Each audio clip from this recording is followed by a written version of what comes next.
Hi everyone, so this is the second video where we're going to take a look at some of the resources and links for distance learning for grades 3, 4, 5, and 6.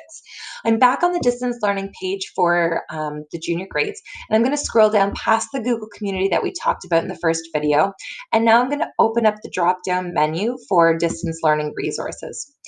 Under this menu, you're going to notice a few different things. The first thing is the learning planning framework. This is a recommendation for what 5 days of learning could look like, considering our students are spending about 5 hours per week learning, especially in literacy and math.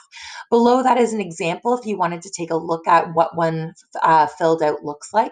We've got recommendations and ideas for English language learners. And then below, we have an annotated list for each part of a balanced literacy and balanced numeracy program. So for example, if you're looking for ideas for read alouds, you can click right in and it will give you a whole variety of ideas to support that. We're going to start by going into the learning planning framework to get an idea about what this might look like for our students. Keep in mind that we are planning for 1 hour total of student learning per day. So it's important that we're not trying to cram too much into that hour. Instead, we can just choose a couple of activities that will be meaningful for our students and that we know is a fair workload, considering what we know home might look like for them. So for example, if we take a look at literacy just on Monday, literacy might look like a read aloud, it might look like a couple of prompts or a follow-up task. We could give a word study option that might take 5 or 10 minutes, and then some time for students to read by themselves with independent reading. For math, you'll notice that it is a modified version of a 3-part math lesson. We have a minds on, a math action, and math for practice as well. It's not supposed to mimic teaching and learning in the classroom, but we really can modify some of our best practices that we know work as best that we can given our new platform and the new digital learning framework.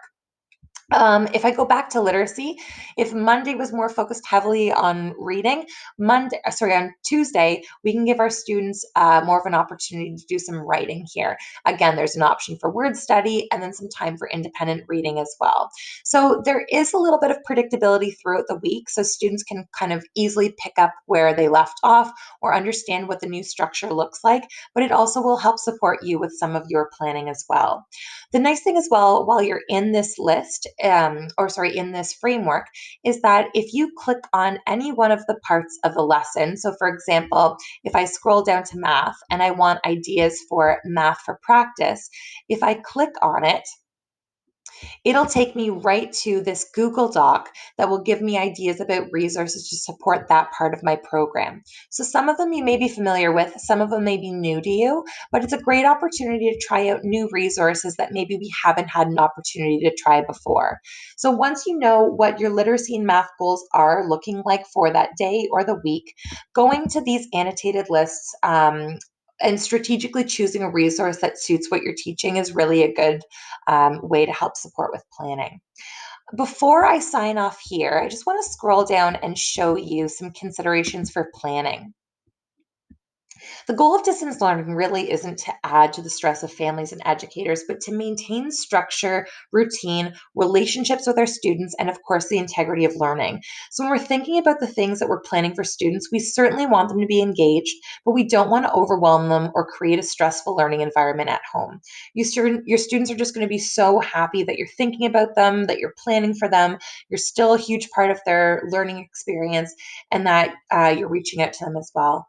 If you have any questions, please don't hesitate to reach out at any point. We are in this together, and I'm happy to learn alongside you and co-plan or to help support your students as they're engaging in their learning. So please reach out at any point. Good luck, and I'm here to help support you whenever you need.